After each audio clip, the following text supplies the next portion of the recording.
Welcome to the Vergecast, the flagship podcast of dedicated streaming hardware. I'm your friend David Pierce, and if you're seeing this, I'm already dead. I'm just kidding. I'm on vacation. Right now, as you're listening to this or seeing it on YouTube, I am probably in the woods of Vermont, I don't know, running up and down a mountain or whatever you do when you're in the woods. The point was just to get away, find somewhere with fewer screens and more trees and just spend 2 weeks detoxing. And detoxing sounds like more aggressive than I actually mean it. I kind of like life with screens. It's all, I think, mostly fine. But it's nice to have a break every once in a while. And I will say, when I go even like a day or two, sort of deliberately turning all of that off, it is really rejuvenating in a way that just totally resetting usually is. Anyway, while I'm gone, we've prepared some really fun stuff for you over the next 2 Tuesdays. So we're forever experimenting with new ideas and new formats and even new shows we might want to launch at The Verge. And mostly they just live in meetings and Google Docs and their ideas and things we want to do. But we figured while I'm gone, let's try some stuff out. So what you're going to hear from us over the next 2 weeks is 2 versions of 2 different ideas we've had. One is kind of a rewatch show and one is kind of a debate show. Just new ways to talk about tech. Should still feel like the Vergecast. It's going to be people you recognize, but we wanted to just try some new ways of talking about this stuff that we don't do on this show typically. Maybe there'll be segments, maybe there'll be new shows, maybe you'll hate them and we'll never do them again. Who knows? But we're going to try some stuff. So the reason I tell you all this is because I genuinely want to know what you think of all of this. As you listen or as you watch, tell us what you think. Do you like these formats? Do you wish we asked different questions? Do you wish we structured them slightly differently? Do you have other show ideas or format ideas you think that we should do inside of the Vergecast? I want to hear everything. We want all of your feedback all the time, but especially on this. This is deliberately us just being like, these are things we've been talking about for somewhere between months and years. We want to know what you think. So anyway, all of that is to say, should be fun. We're trying new things. I'm nervous about this episode in a way that I think is very fun. So I'm going to go back to vacation. I hope you enjoy. This is the Vergecast. We'll be right back. Welcome back. So for our first pilot, we're exploring an idea we've been talking about internally for, I think, more than a year at this point. And it came from the fact that a lot of us really like rewatch podcasts, the ones where usually it's people who are on a show, go through the show episode by episode, and they talk about what they remember from making that episode, some fun behind the scenes stories. They talk to guest stars, just a kind of memory lane walk in which you both get to relive something you really liked, but also learn new things about it. One of the ones I really like is the Always Sunny podcast about the show It's Always Sunny in Philadelphia. They stopped doing that show and I'm very sad about it, but that's a great one. Office Ladies about The Office is really popular. West Wing Weekly was a big one. There's the Rewatchables on The Ringer that's pretty popular. There are a million of these and I really enjoy them. It seems like every star at some point during the pandemic was like, I'll do a rewatch podcast, and I will happily listen to all of them. So our idea was, how do we do this for tech, right? There are all these stories out there of individual gadgets or apps or kind of these contained stories that we felt like we could go through and talk about in similar ways. A lot of them we at The Verge lived through. We used them, we wrote about them, we covered them.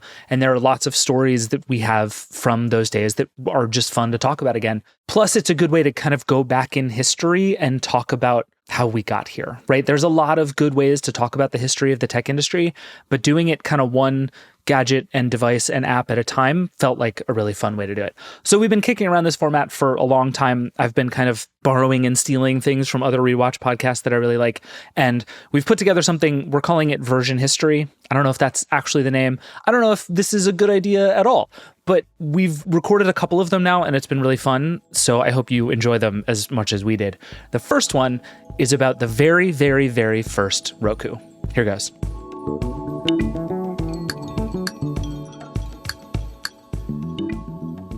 All right, Alex Krantz, hello. Hey, what's up? Nilay Patel, welcome. You're dead to me. This is how we like to start. This is great. We're starting a thing. I'm on vacation. It's the whole thing. So the thing we're going to talk about in this first segment is the original Roku. It's called the Roku Netflix Player. And here's how we're going to do this. We're going to basically, there are 3 pieces of this show that we're going to try to do here. And I think if we end up doing these longer episodes, there will be more. But what we're going to do is I've broken it down to 3 pieces. We have a brief history lesson. I have a whole bunch of notes, so I'm going to tell you the brief story of this thing. Y'all should chime in and have feelings and thoughts. We're going to talk about how people felt about it. I've looked up a bunch of reviews. I have a lot of like funny stuff I want to show you. And then we have some questions that we're going to see if we can figure out this thing's legacy and whether it matters. And then we are starting a thing called the Version History Hall of Fame. That's all I've decided about it so far. But then at the end, we're going to decide whether this thing belongs in the Hall of Fame. So the Roku Netflix Player. So this goes all the way back to like 2002. This guy, Anthony Wood, starts a company called Roku, originally to build music products. They built a couple of things that you've never heard of that don't really matter. But also at the same time, Netflix, this company that shipped DVDs to people, decided that they wanted to build hardware. They wanted to like have a box for this new instant watch thing that they had on Netflix where you could watch TV shows on the internet, which was quite a thing. Was it because they knew that Silverlight sucks? So, no. Oh. I mean, debatable. Okay. The only place, this is a good point, the only place at this moment that you could watch Netflix shows on the internet was on a Windows computer through Internet Explorer because of Silverlight.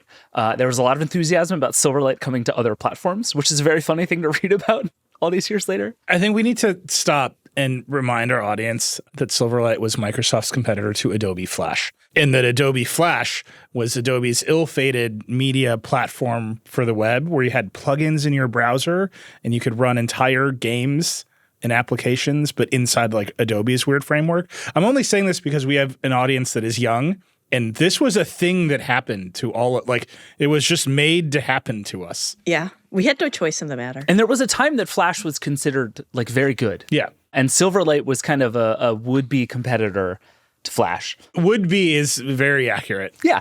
It was a pretender to the throne of Adobe Flash. When the first iPhone came out, it was a major controversy that it didn't run Flash or Silverlight or any of this crap in the browser. Right.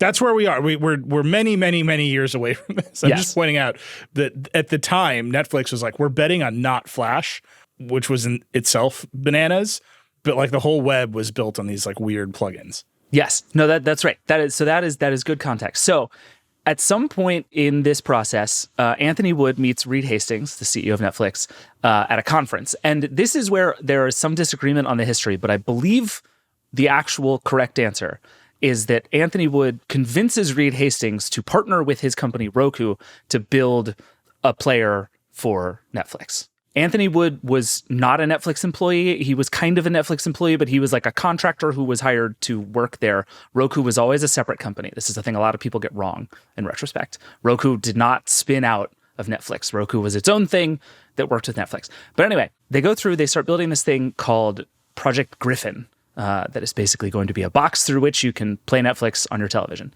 And a team of about 20 people work on it for a while. They get it ready. They get it done. It's going to be a box. It's going to be a streaming box. Everybody's very excited. And then right before the thing ships, Reed Hastings gets cold feet and says, basically, I am afraid that we are going to alienate all of our partners by making hardware.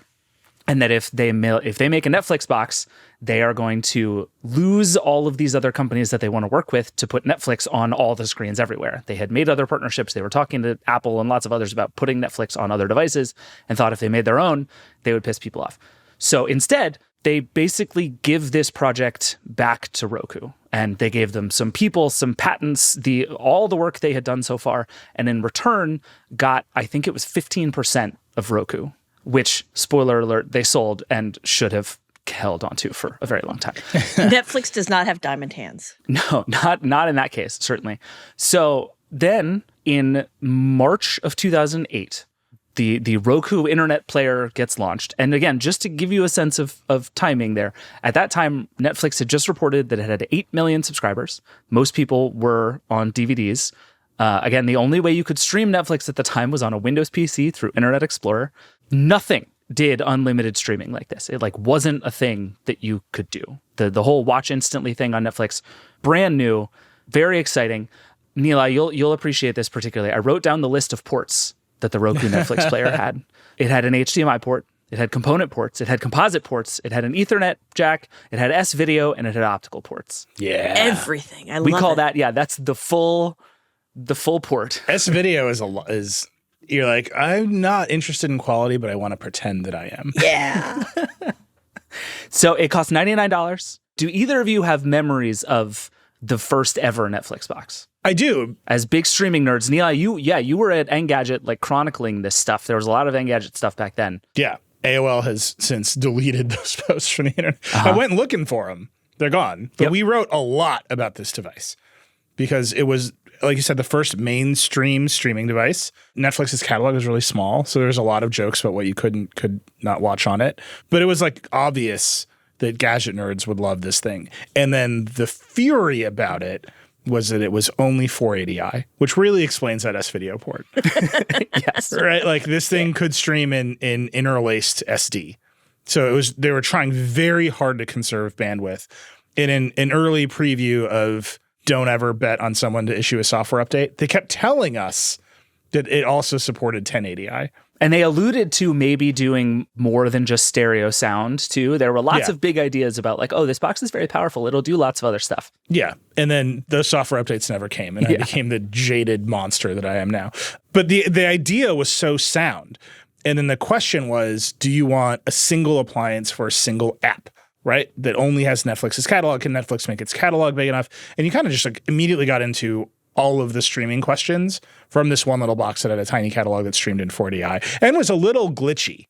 You know, like none of this technology worked yet. There was, at that time, there were still, it's hard to believe, major questions about whether the internet was architected to stream video in this way. Like infrastructure, like physically, if it could do it. Yeah, whether like a packet switched network like the internet could do. And it's like, now you're like, what are you talking about? I can do this on my phone, whatever I want. Like at the time, there were like architecture questions, and Comcast and other big ISPs, if you will remember, around the same time were like, if you plug your Xbox into a Comcast connection, we will give it a dedicated lane of broadband so we can serve it video. Disclosure, Comcast is an investor in Vox Media. You know all this. That idea did not work, and actually got in a lot of trouble over it because that was the beginning of like a net neutrality fight, but like in its like primitive state. But it came out of something very sincere, which is like, can the internet do video?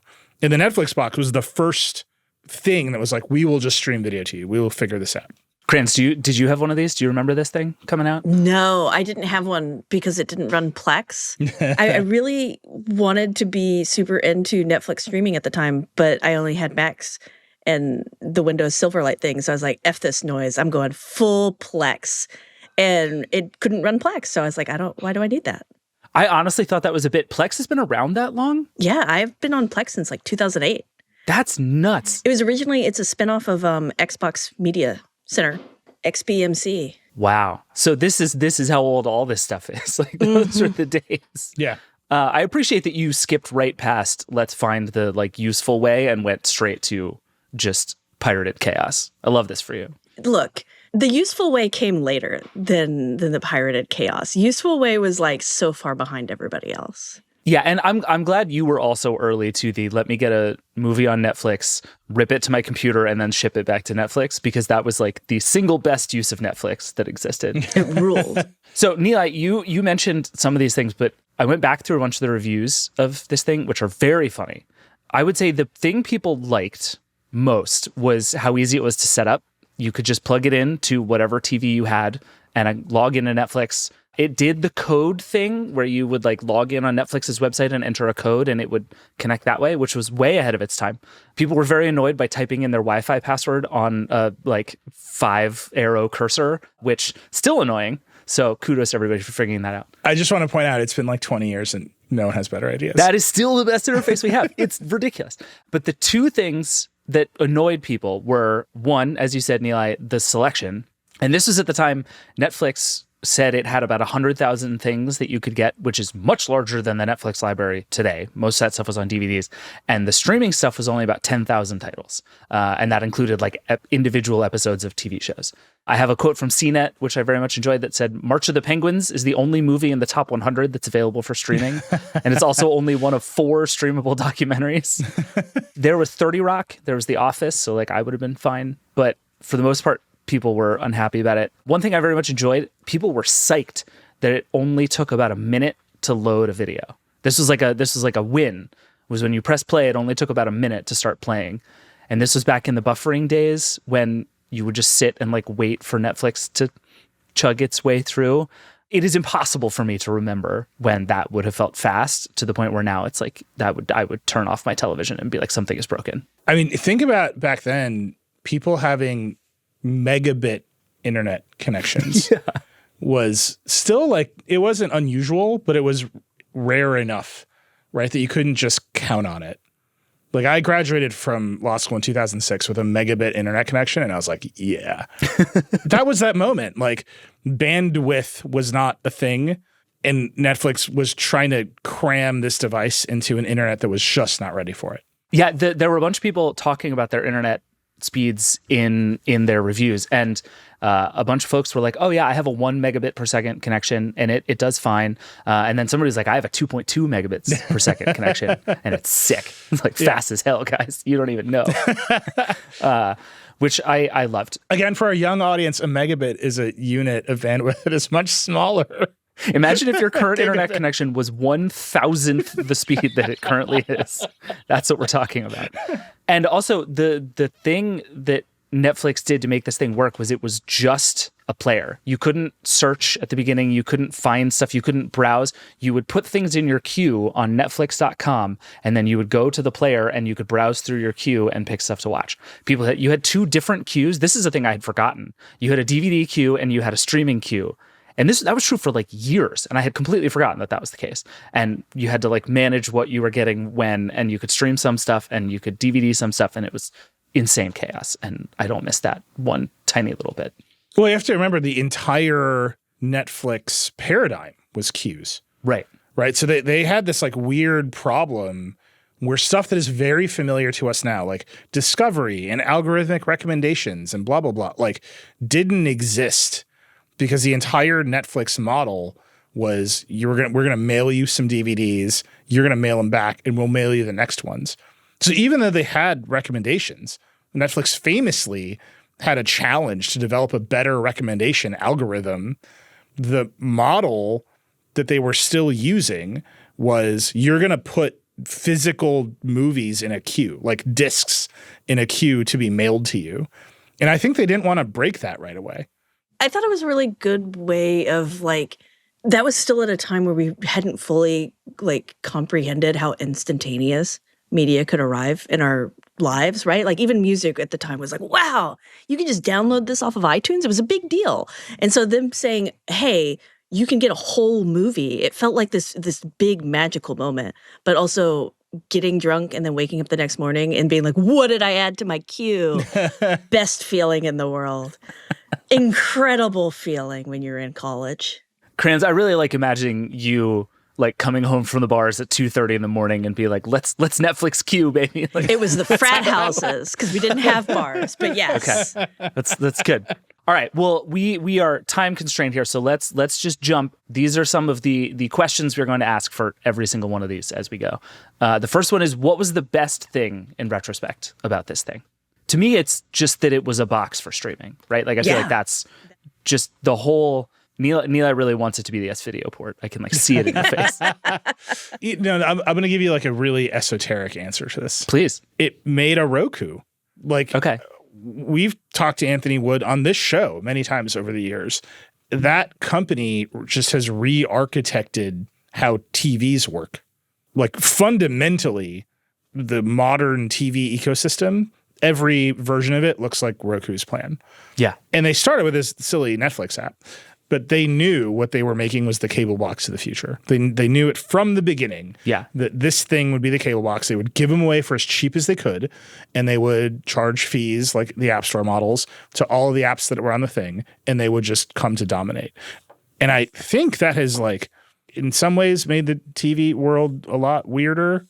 It's weird out there. But it wouldn't have happened without this device. The way that Apple and Microsoft were going at the time was just really slow, right? Like the Apple TV existed. The Apple TV came out way before this. Yeah. Remember, it was a hobby. Garbage. And it was basically a Mac Mini with a hard drive, and you could buy movies and they would download overnight. Again, megabit per second internet connections. They would download overnight to a hard drive.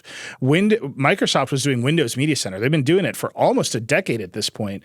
Every CES, Bill Gates would stand on stage and be like, I'm going to put a Windows PC in your living room. Yep. like just threatening America and the world with this concept. And they were just not getting it done because they were insistent that they needed to put computers, like big computers, in your living room. And so Roku showed up with this little box, $99, didn't have much of an interface, but it did the one thing, which is stream movies over the internet. And that, I think, caused just a sea change in the industry. I agree with that. I think the extent to which Roku had this plan fleshed all the way out from the very beginning really surprised me in going back and researching this. Like, they were saying from the jump, like, we want to have more apps on this. We have plans for an app store.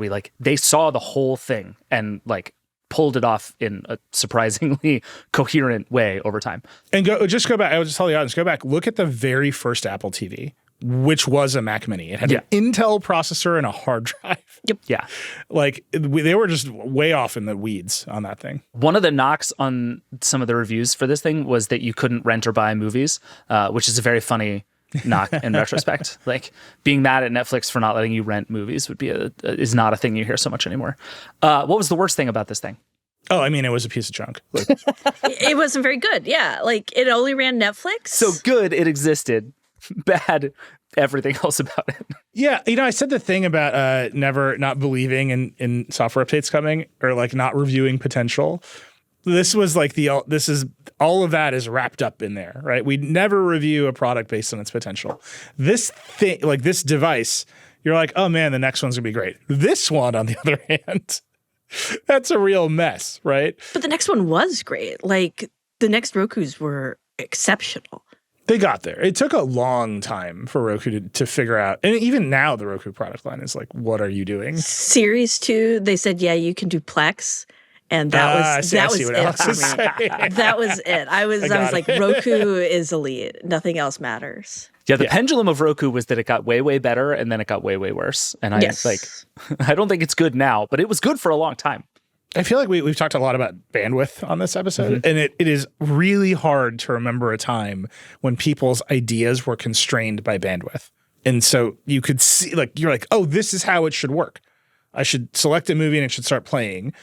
And if you'll remember, the cable companies had those systems. They had video on demand systems running on their weird proprietary cable networks with horrible interfaces and bad software. Like, all of it was bad. But those networks were optimized to let you just do video on demand, and no one thought the internet could do it. So this device could like let you do it. Now we live in a time when people are like 6G and everyone's like, what for? And like, we don't know. But like at that moment in time, the things people wanted to do were outracing the networks, which was what made it all so exciting, because you could see the networks would catch up. All right, next question. If you could go back in time and make it before anybody else did, so in this case, you meet Reed Hastings at a conference before Anthony Wood does, what would you do differently? I mean, I think we know Nilay's answer, and it involves the S more videos. ports. More S-video ports. Man, it's like that first one was correct in its ambition. Like, they got there. Should have had more apps on it. That's my answer too, actually. Go convince Hulu or somebody to like also do streaming. Plex, Hulu, and Boxy were all like existing in 2008. At least 2 of those were brand new baby concepts, Boxy and Hulu. But like, they could have done it. They could have put some of that other stuff on there. And at the time, most people who were using streaming video and stuff, they were streaming it locally, and they were using XBMC. They were using Plex. That's how they were getting everything. And so the fact that Roku was late to like internal network video was a bummer, because it could have been really just hit the ground running. I just want to point out that Hulu launched in 2007 with only an announcement and no content. Yes, I love Hulu. So it would have been, you could have gotten Hulu on there. That's what I'm saying. Where was the ABC Go? It would have just been the logo. I want to look at just the logo, and then I want the ABC Go app. ABC was still on go.com for up until recently. It's wonderful. So was ESPN. I think the idea that it was an appliance actually served it well in its moment. Because remember, everyone else was trying to shove computers under your TV, and you were bringing in all of these computer metaphors. And this device was like, it's just your Netflix queue.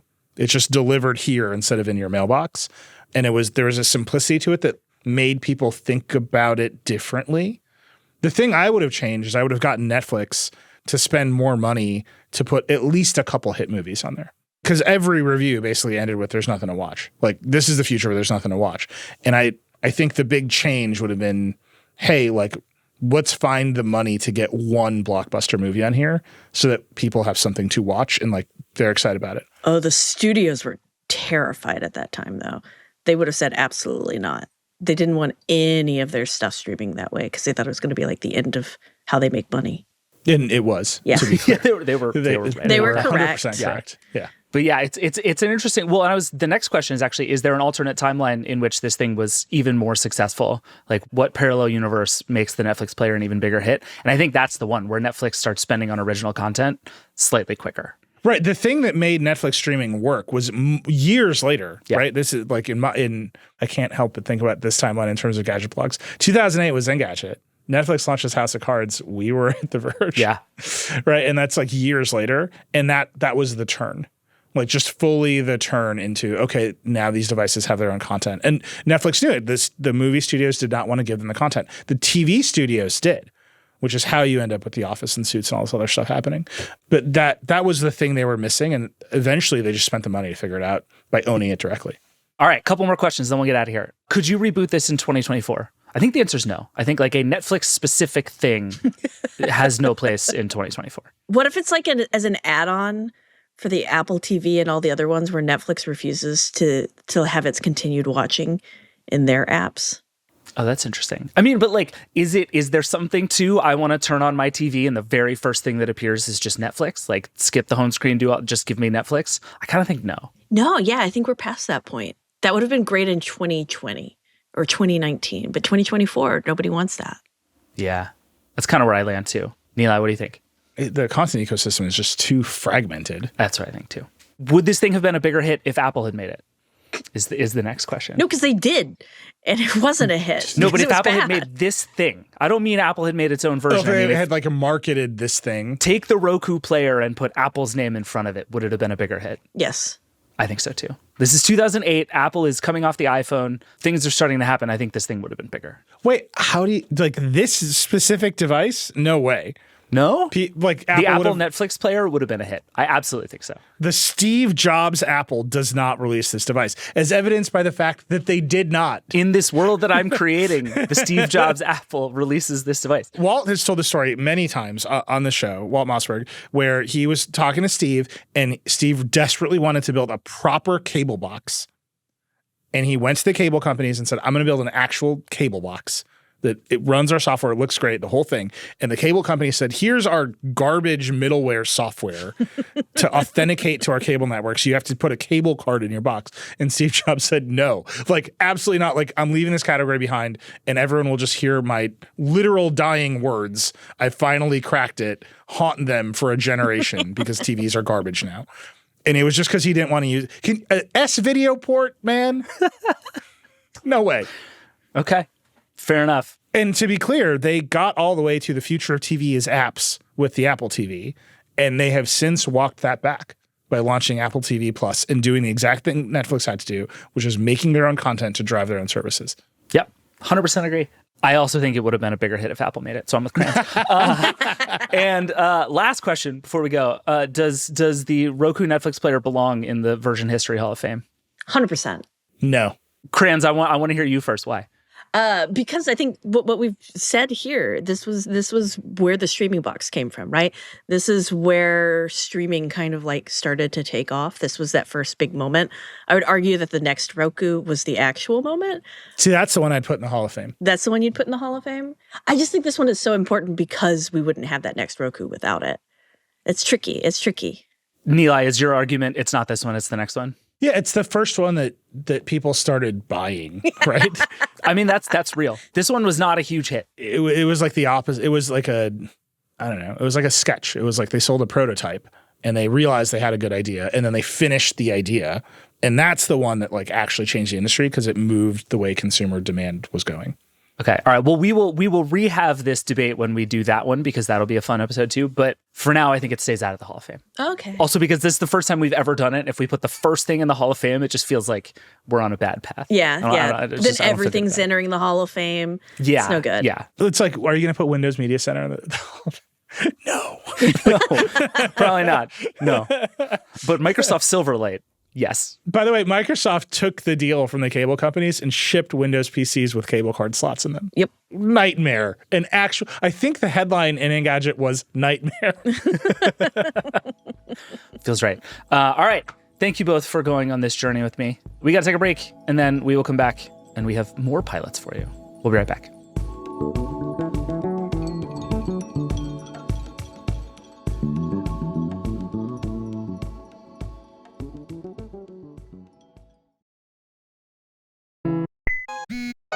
Welcome back. So for our next pilot, we're going to do a debate show.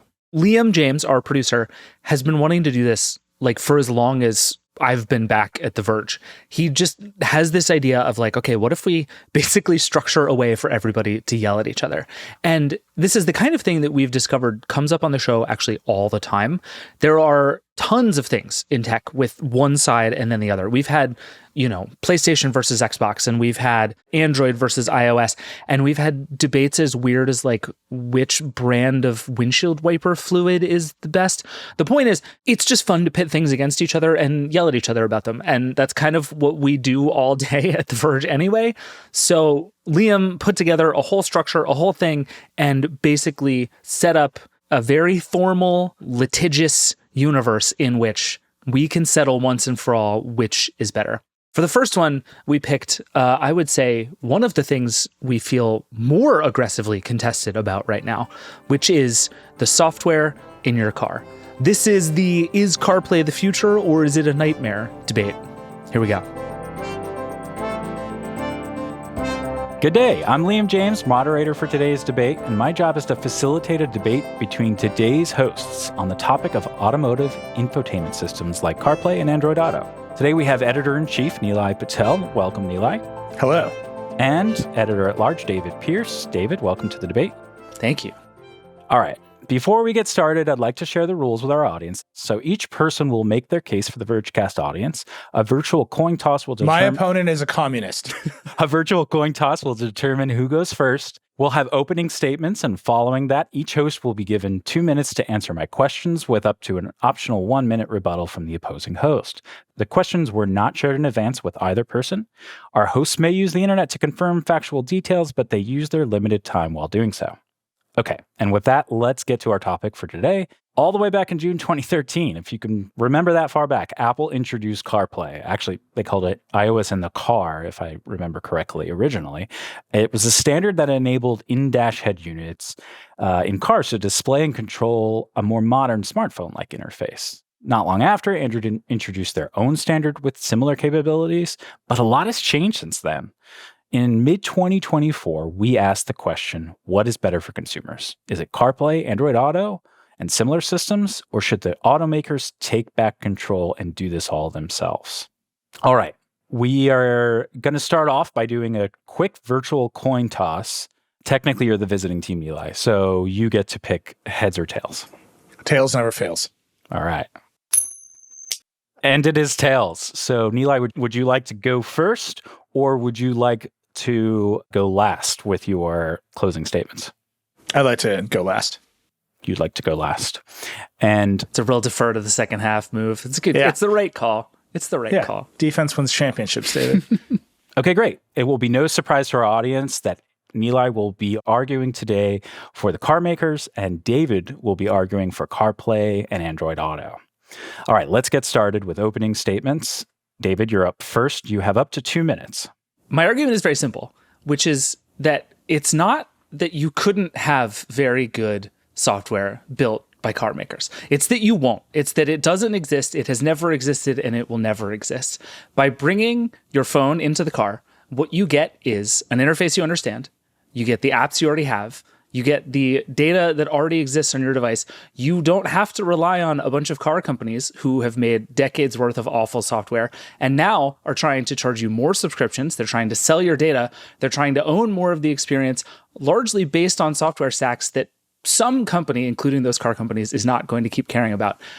I am in control when I use CarPlay. I get to plug the thing in or pair it over Bluetooth.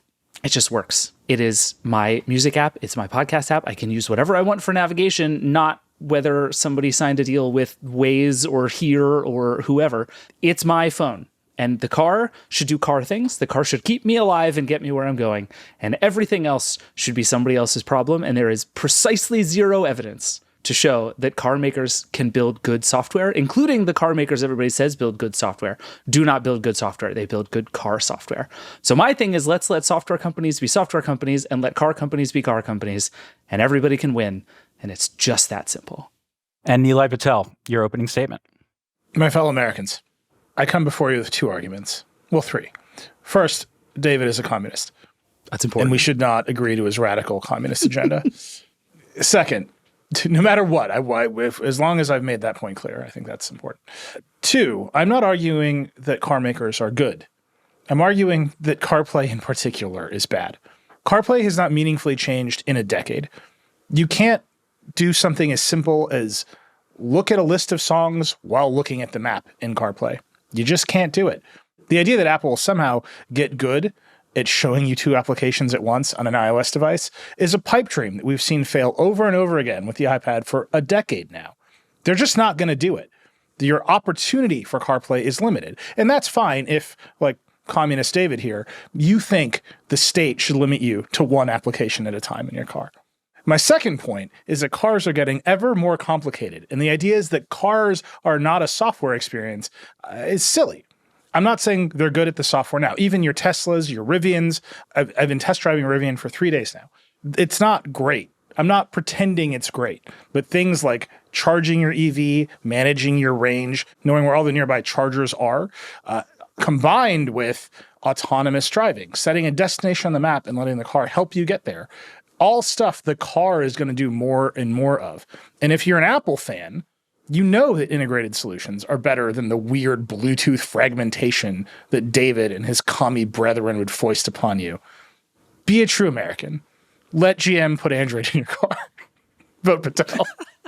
That was fantastic. Okay, with those opening statements, we will move on to our first question, which is going to be for David Pierce. Hello. David, driving can be considered one of the more dangerous activities we complete in our daily lives.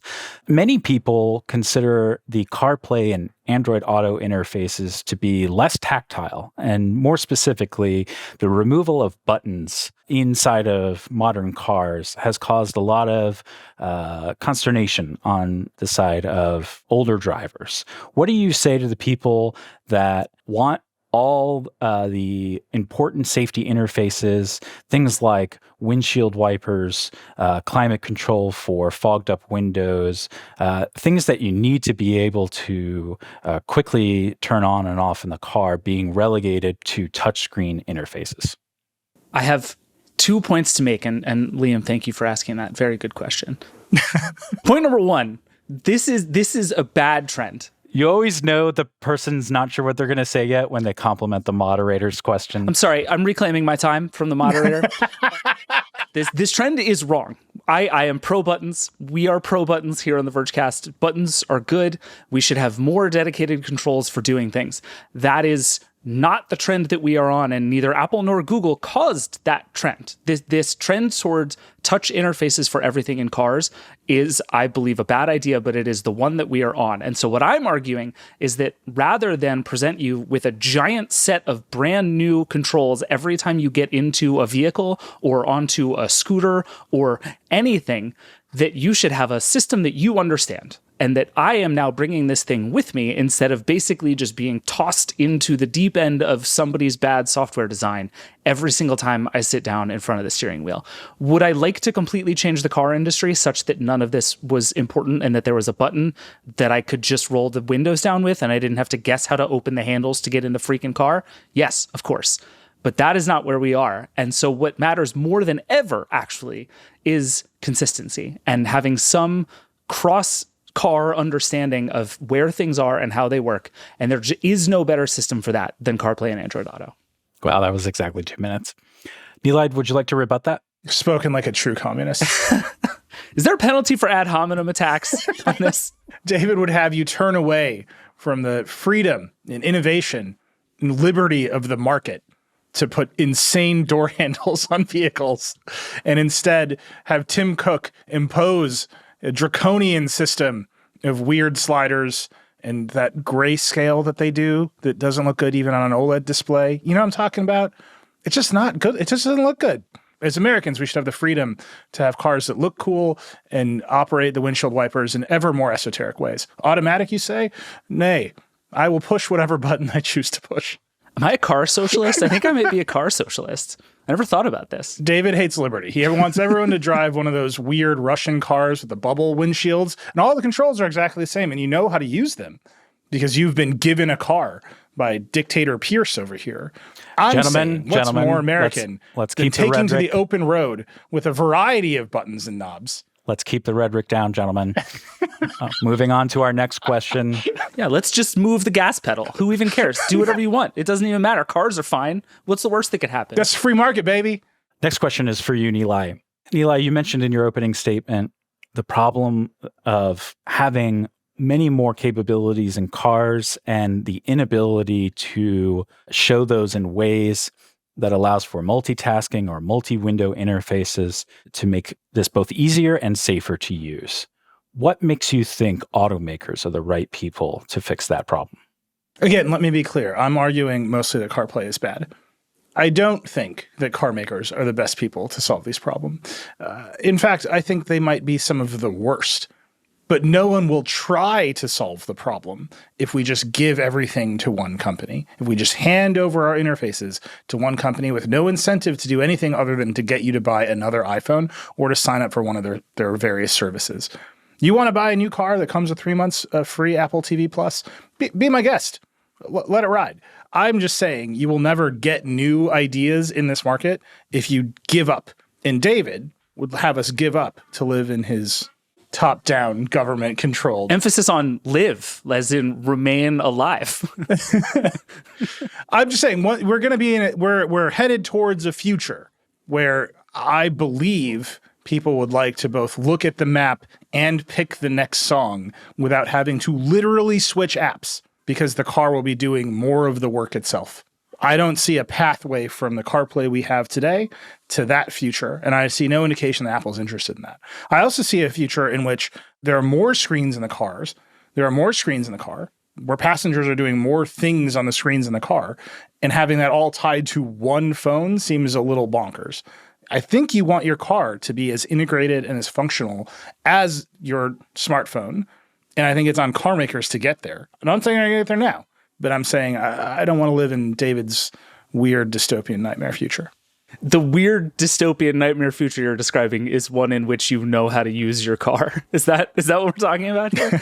I am pro competition. I believe in the idea that we can have lots of different options here. I don't think a world in which CarPlay is the only interface that exists is the ideal outcome. I'm just saying it's better than a world in which I am getting into a car and just banking on GM to have finally, for the first time in its history, built good software. I would point you to GM, a company that very famously broke up with Android Auto and CarPlay, has had disastrous consequences, had to stop selling the first car on which it made its own software because its software was so bad. This is what we're up against. I'm not arguing CarPlay is the solution to all of our problems. I'm just arguing it's better than that. Real-time fact check, sir. Nilay, it is not your turn. Real-time you will fact have a check. chance to respond with your next question. No, yeah, listen, Nilay, the move is just talk over the moderator. We've been through this before. Come on. I feel like all of us have learned some very bad lessons along the way here. Please, I welcome your real-time fact checks, sir. All right. Again, no one's saying that GM is good at software. It wasn't the move away from Android Auto that caused the Blazer to get recalled and have the stop sell. That was their bad battery software. It's GM's general software ineptitude. It's different software. The Escalades are moving. People are buying Escalades. People are buying the cars that don't have the stuff. But what they are enjoying about it is they get in the car and it already has a Spotify app and it already has Google Maps, which are the only things people want. And are completely duplicative of the apps that they already have on their phone. Gentlemen, we need to move on. The next question is for you, David Pierce. Long before options like CarPlay and Android Auto came out, we had problems with cell phones in cars, text messaging, distracting people, people talking on the phone. Lots of things went in place to try to regulate that, hands-free options and stuff like this. Are you really saying that people should have apps in their cars? Should they be playing with Spotify and Apple Music and all of these interfaces when they're driving a car? I would encourage you to spend 1 minute watching people drive their cars. Everyone is looking at their phone all of the time. And again, would it be great if some of the systems that these companies had tried to implement had worked? If the things like the driving modes and the auto text response that says driving, call you back later. Have you ever gotten one of those texts? No one's ever gotten one of those texts. Those aren't a thing. The good news is, because, as my ridiculous opponent said, in the first correct thing he said this entire time, people do just want a couple of apps. Maybe it's Google Maps and Spotify. Maybe it's Apple Maps and Apple Music. What I gain by bringing my own device is I get to use the apps that I want. I'm not forced into someone else's locked down system that will inevitably be an old version of Android running old apps and not running very many apps. I get to have the stuff that I want. So the best case that I have for safety is to push that stuff to the large display in front of me instead of requiring me to constantly look down at my phone. So actually, every single app that I'm adding to one of these two app stores through which I can actually get the things that I care about is an improvement. It's not going to solve everything because everybody is still going to look at their phone, but it's better. My friend, how popular is CarPlay? Extremely popular. Everyone has it, right? It's everywhere. Yeah. Do you know why people are still looking at their phones in their cars? Because CarPlay sucks. That's why. Because it can't do the things that the people want to do. So they pick up their phones anyway, making driving, according to the latest statistics I've seen, 5,000% more dangerous. Based on the numbers. That's the America David Pierce wants you to live. Right? You can look at my website, Nilay Patel for CarPlayPresident.com. And please donate. All I'm saying is if CarPlay was good, you would not see people constantly using their phones in their cars. And if car makers could make good software, people wouldn't be using CarPlay. No, because you're plugging in your phone, or worse, you're on wireless CarPlay, which has brought down the rate of new car satisfaction because it's so flaky over the past 3 years. You've taken a big real estate of the big screen and you've turned it into a single unitasking, limited application model, and then people use their phones anyway. Why not allow that screen to do multiple things at once? Nilay, what makes you think car makers can do this at all? Two things. One, they're trying, which is interesting. You don't see a lot of trying in technology these days. And second, there are some results that show that how we build and design cars is changing. So Tesla is way ahead here. They've reduced the number of computers in their cars over the years to almost nothing at this point. And that's Tesla. Great. They've also reduced the number of curved surfaces on their trucks to 0.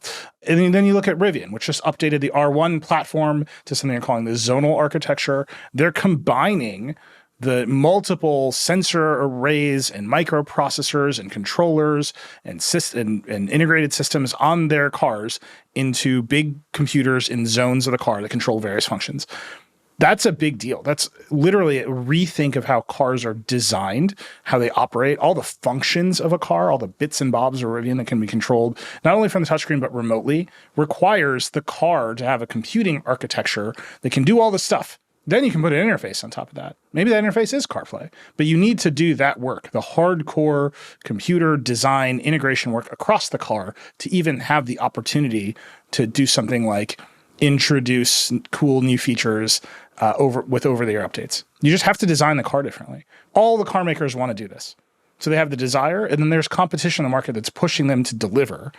And if you just give up the screen to Apple and say, look, this car is here to get you from point A to point B, I believe the world will turn gray, much like the Soviet Union.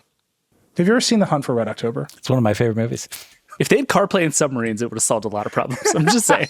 David, do you want to respond to that? I do want to respond. My response is that I agree that car companies should be in charge of making their cars work. That's not what we're debating here. That's not a complicated question. And to the extent that making a car work is increasingly a job of building and maintaining computers, sure, learn how to do that. But it is just simply true that these companies have no track record and very little ability to build good, usable software for humans. Most of the time, most of what's happening in a car is abstracted away from the person who is using it. And that's good. Most of it should not be your job to figure out all the time. If you had to pick which brake you applied every time you applied the brakes, bad things would happen. It's good that that's abstracted away from you. The stuff that is not is the stuff that is in front of you. It's the navigation, it's the music, it's basic controls over the systems inside of your car. That stuff should be separate. And you, the user, the driver, the passenger, whoever you are in the car, should be able to control what that is, and you should be able to bring it with you in a way that is consistent and is personalized and is yours. Let the car companies be car companies.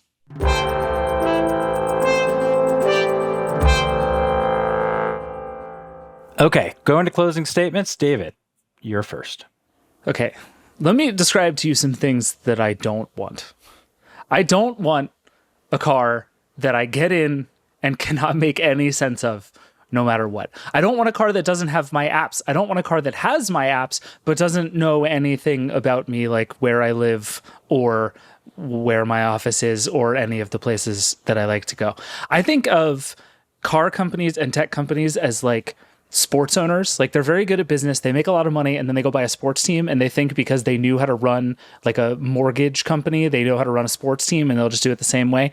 Different things. Let different things be different things. And letting someone build good infotainment software that humans are supposed to use is so radically different from what it takes to make a car work very well. I don't think the Apple Car was a good idea. I kind of think Waymo is weird and way out over its skis and doing some crazy stuff. Like, let the tech companies do the tech things, let the car companies do the car things. I'm not interested in updating my car's software every time a new Spotify feature appears. I am not interested in having to upgrade my car just because Google forgets about its Android automotive nonsense in 2 years. I want to be able to bring my technology to my car, and I want my car to keep me alive. Those are two different jobs, and I'm okay with them being different jobs. And Mr. Patel. My friend David Pierce makes an impassioned case. But my friends, he is wrong. Because if you listen to him, you would believe that CarPlay is any good at all. It's not. It just isn't. Just look at it. You don't have to believe me. You don't have to look at charts and graphs or go to my website, vote for patelcarsoftware.com and leave a $20 donation. 95% of Americans have donated $20 or less. You don't have to do any of those things, but you should. Just look at it. Who are you going to believe? David Pierce, his slick tongue, his carpetbagging? It's not good. It hasn't substantively changed in a decade. It's just the same list of things. I, like many Americans, most Americans, all Americans, believe that the greatest joy in life is buying something expensive and then pushing all of the buttons. In Pierce's communist America, there's none of that. You just get in the car and it's the same old dumb CarPlay that you've had for the past 10 years with nothing new on the menu. I don't want to live in that America. I want to live in America where, God forbid, some software designer at Ford has decided to move all the climate controls around. And then you got to figure it out, and then you figured it out, and you've won. One tiny shred of victory in your life. Vote Patel. I can see why you were a good lawyer. You just said nothing, and I'm like, yeah.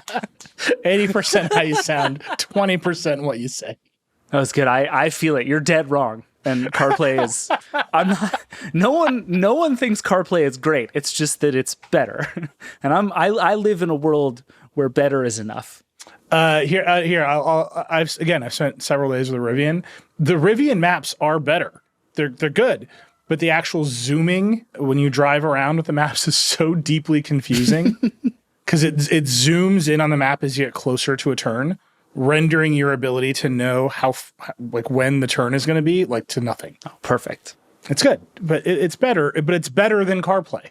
That's all I'm saying. You can have the music player and the map on the big screen at the same time. I mean, that does sound nice. I'll give you that. No, there can be no agreeing. No agreeing. You both hate each other. Okay, Vergecast listeners, what do you think? Did Nilay make the case better, or did David? Let us know what you think by calling 866-VERGE11 or email us at vergecast@theverge.com. And let us know what you think of this new format and what other topics you'd like us to debate. There's a whole lot more to this conversation at theverge.com. We'll put some links in the show notes, but also read theverge.com. All right, we got to take one more break, and then we're going to get to the Vergecast Hotline. We'll be right back.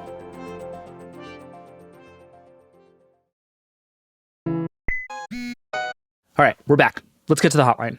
As always, the number is 866-VERGE11, and the email is vergecast@theverge.com. We love all your questions, and we try to answer at least one on the show every week.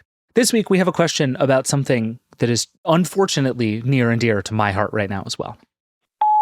David, it's Liam from Virginia. I have a problem. How do I stop all of these insane spam and political texts? In the last 2 weeks, I've gotten over 60 spam texts or texts begging me to donate to different political campaigns, candidates that I've never given my information to. I'm assuming they got my info because of some candidate I gave a donation to years ago.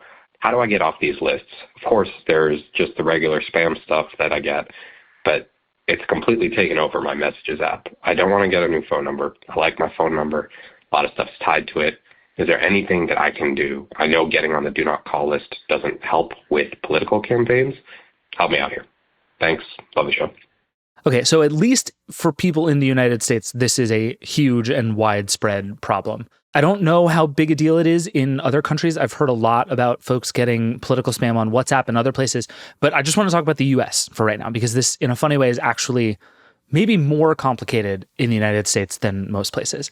And the unfortunate answer to the question is there really isn't anything you can do, at least not anything that is kind of guaranteed to work in a sweeping, broad way. So there's one kind of text that is from a legitimate business about legitimate business purposes, right? Those are the ones sometimes that you'll sign up for when you get a receipt from Square, right? You'll have signed up to get text messages.